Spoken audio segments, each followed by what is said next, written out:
Shalom Bapak Ibu, saudaraku, sahabat Samas. Kiranya ada sukacita dan ungkapan syukur atas berkat Tuhan dalam kehidupan kita.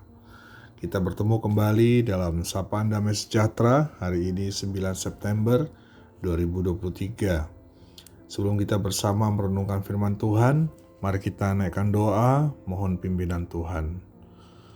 Bapa dalam surga, kami bersyukur untuk berkat-Mu hari ini, untuk penyertaan-Mu, untuk setiap kasih dan kebaikan-Mu Tuhan. Kami mau mendengar dan merenungkan sapaan firman-Mu, urapi hati dan pikiran kami, untuk kami bisa memahami kebenaran akan firman-Mu. Amin. Bapak Ibu, keluarga damai, renungan Samas hari ini merupakan bagian dari Mazmur peringatan yang akan kita renungkan dan sharingkan tentang peringatan Tuhan dalam kehidupan kita. Mazmur 119 ayat 2-3. Berbahagialah orang-orang yang memegang peringatan-peringatannya, yang mencari Dia dengan segenap hati, yang juga tidak melakukan kejahatan, tetapi yang hidup menurut jalan-jalan yang ditunjukkan. Bapak Ibu, sahabat Samas yang terkasih, di dalam dunia kerja kita pasti tidak asing dengan apa yang disebut SP, singkatan dari surat peringatan, yaitu surat yang dibuat oleh seorang atasan atau diwakili biasanya oleh bagian personal dia kepada bawahannya bahwa seorang pekerja melakukan kesalahan. Surat peringatan dibuat berdasarkan besar kecilnya kesalahan atau frekuensi seseorang melakukan kesalahan, dan bisa dipandang serius bila seorang karyawan menerima surat peringatan ini lebih dari satu kali. Sebuah surat peringatan bermakna bahwa sang pemberi kerja masih memberikan toleransi terhadap kesalahan yang dibuat dan agar pekerjanya dapat memperbaiki kesalahannya. Ada kesempatan yang diberi untuk menata ulang agar hasil kerjanya lebih baik di masa yang akan datang. Bapak Ibu, saudara terkasih, dalam kehidupan kita dan hubungan pribadi kita dengan Tuhan, apakah kita pernah menerima surat peringatan dan apakah kita sadar sudah berapa kali sedang diperingatkan oleh Tuhan? Bagaimana seseorang dapat memahami bahwa ia sedang dalam posisi diperingatkan oleh Tuhan? Kitab Amsal 3 ayat 11 mengajarkan kepada kita bahwa jangan bosan ketika Tuhan memberikan peringatan. Firman-Nya, "Hai anakku, janganlah engkau menolak didikan Tuhan, dan janganlah engkau bosan akan peringatannya." Penulis Amsal ini mengumpamakan Allah sebagai seorang ayah yang menyayangi anaknya, yang tidak membiarkan anaknya tanpa didikan dan ajaran. Ketika anak melakukan sebuah kesalahan, maka pasti ia akan memberikan peringatan. Dan peringatan apapun yang diberikan kepada sang anak harus yakin bahwa ayahnya sangat mengasihinya. Kedekatan hubungan anak dan ayahnya akan membuatnya peka kapan ayahnya memberikan peringatan. Entah secara verbal, melalui kata-kata atau tindakan, bahkan sekedar tatapan mata sekalipun, anak sudah paham bahwa ayahnya sedang serius dalam memberikan peringatan. Hubungan personal kita dengan Tuhan akan membuat kita peka dengan peringatannya. Tuhan selalu kreatif dalam menyampaikan sebuah pesan. Tugas utama kita adalah bagaimana kita peka dengan pesan-pesan dan peringatan-peringatan Tuhan. Apakah kita pernah merasakan dalam kehidupan keseharian kita kalau Tuhan memperingatkan kita? Bapak, Ibu, saudaraku, setiap kita pasti pernah menerima peringatan dari Tuhan. Peringatan bisa kita terima melalui sapaan firman Tuhan dalam ibadah-ibadah kita, dalam family altar kita mungkin bersama keluarga, dalam saat teduh kita di pagi hari, tapi tidak tertutup kemungkinan peringatan Tuhan itu muncul saat di mana kita akan membuat keputusan penting. Peringatan Tuhan muncul dalam hati kita berupa suara hati kita.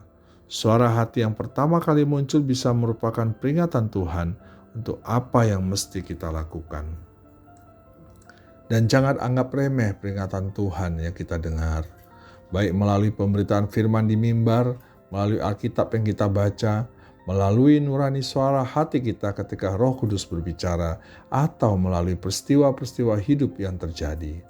Jangan hanyut di bawah arus. Demikian firman Tuhan.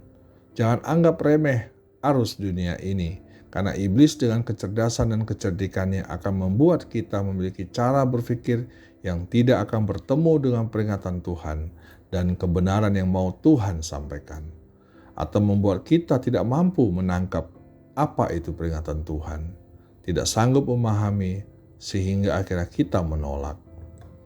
Bapak Ibu keluarga damai, apa yang Tuhan mau ketika kita diberi peringatan?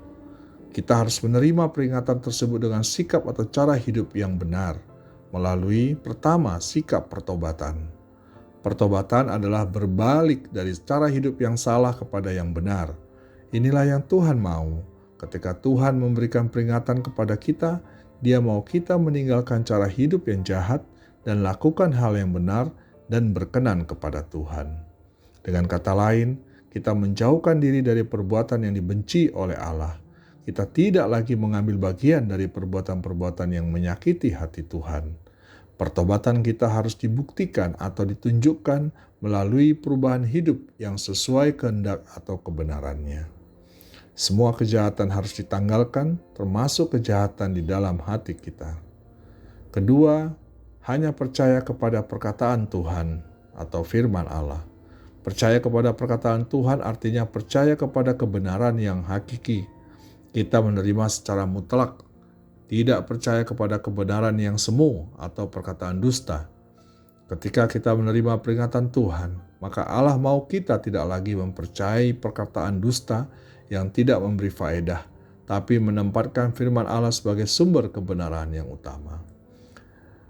Apa contohnya Bapak Ibu perkataan dusta atau kebenaran yang semu itu?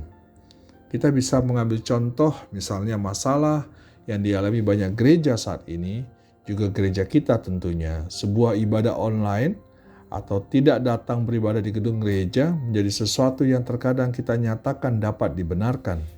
Meskipun kita dalam kondisi sehat, tidak ada kesibukan, atau maaf bukan lansia yang sudah sepuh misalnya, namun ada pembenaran bahwa untuk beribadah secara online masih dapat diperkenankan. Tuhan memberi peringatan kepada kita untuk kita bisa datang ke rumahnya, bersekutu bersama rekan seiman, dan ada sukacita. Yang ketiga, Bapak Ibu, memiliki penundukan diri. Mengapa kita harus memiliki penundukan diri? Sebab Alkitab jelas berkata bahwa Allah sangat menentang orang-orang congkak, apalagi keras kepala, tidak mau dinasehati.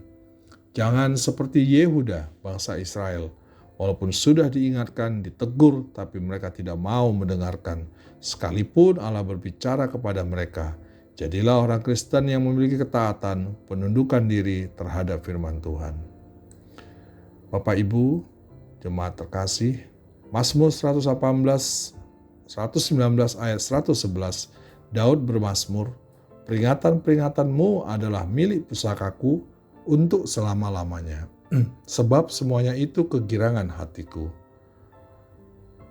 Bapak Ibu, terimalah peringatan Tuhan dengan kegirangan hati dan lakukan peringatan Tuhan melalui perubahan cara hidup yang benar, percaya kepada firman-Nya, menjaga kekudusan hidup serta memiliki ketaatan dan penundukan hanya kepada Tuhan. Mari kita berdoa. Tuhan Yesus, kami kerap tidak mengindahkan peringatan-peringatan-Mu, meskipun Engkau telah memberikan firman, sapaan-Mu dan pimpinan Roh Kudus ke dalam hati kami sebagai peringatan-Mu Tuhan. Ampunilah kami ya Tuhan, beri kami hikmat-Mu untuk memahami peringatan-peringatan dari Tuhan dan ajar kami untuk menaatinya. Di dalam nama Tuhan Yesus kami berdoa. Amin.